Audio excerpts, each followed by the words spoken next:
Everyone on Maple Row knew Harold Finch. He was the kind of neighbor who watered his lawn at exactly 6 every morning and corrected the mailman when envelopes were placed an inch off center.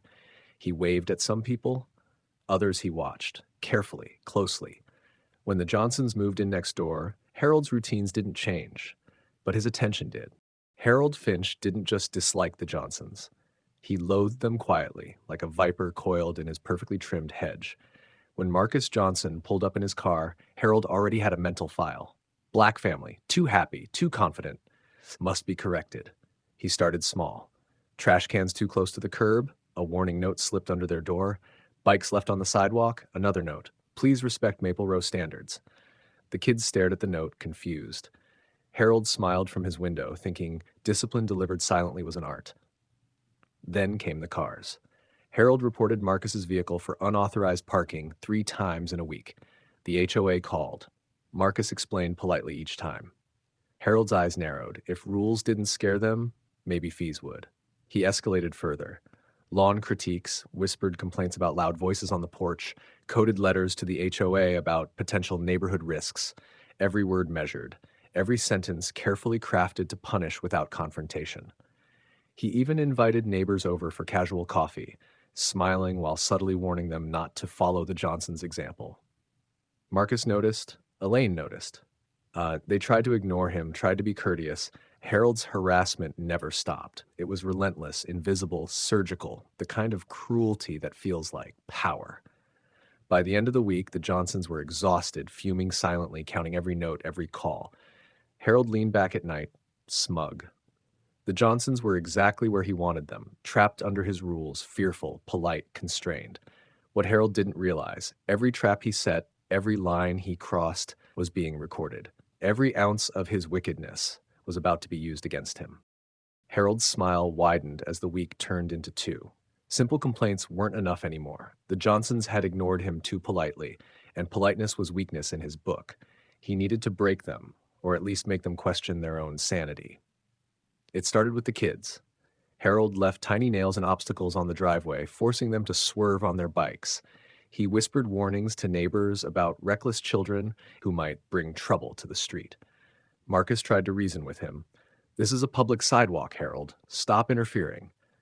Harold only nodded sweetly. I'm concerned about safety. You'll thank me someday. Next came the property. He filed multiple bogus HOA complaints. Peeling paint, uneven shrubs, minor cracks he exaggerated. Each report came with threatening notes. Non-compliance will result in fines. He called their utilities to verify compliance, delaying their service just enough to frustrate Marcus and Elaine. Then the social manipulation. Harold invited other neighbors for coffee, casually dropping hints. I've had some incidents with the new family. They don't always follow rules. Some neighbors nodded nervously. Harold basked in the unease he seeded. Harold's harassment became psychological warfare. Packages were left in the wrong place, mail misdelivered. Random security cameras appeared along the fence, installed legally, but clearly meant to watch the Johnsons. By the end of the month, the Johnsons were exhausted, paranoid, frustrated, and angry, but silent, careful not to escalate publicly. Harold, confident and smug, leaned on his porch at sunset, convinced his neighborhood dominance was absolute. What he didn't know, every call, every note, every manipulative move was being carefully documented. Every ounce of his cruelty was being collected for the moment it would backfire spectacularly. Harold Finch had gone too far. What had started as subtle harassment became impossible to ignore. The Johnsons were no longer just polite targets. They were strategists. Elaine, meticulous and calm, had compiled every note, every call to the HOA, every complaint, every small act of sabotage into a complete record. Marcus had added timestamps, photos, even witness statements from neighbors who had quietly noticed Harold's obsessive behavior. The HOA finally summoned Harold for a meeting. He entered the room confident, rehearsing his smug lines about standards and community protection. But the moment Elaine laid the spreadsheet on the table, he froze. Each harassment, meticulously documented, painted a pattern impossible to justify. Fines, violations, harassment claims, evidence of surveillance targeting only one household. The HOA stared at him, unblinking, as the room filled with uncomfortable silence. Harold tried to charm his way out. It's just concern for neighborhood safety, he said, voice slightly shaking. I, Elaine cut him off, calmly. Safety for everyone, or only for some? The auditors arrived the next day, reviewing calls, emails, and complaints. Each neighbor who had nodded nervously at Harold's whispers stepped forward quietly. His allies evaporated. His authority, once absolute, crumbled under its own weight. By the end of the week, Harold's fines piled up, HOA privileges suspended, official warnings on record. The intimidation he had relied on no longer worked. Neighbors he had manipulated now supported the Johnsons openly, their subtle acts of defiance adding weight to Elaine's documentation.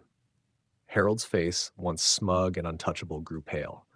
He realized that his carefully constructed empire of control had been dismantled not by confrontation, but by persistence, strategy, and patience.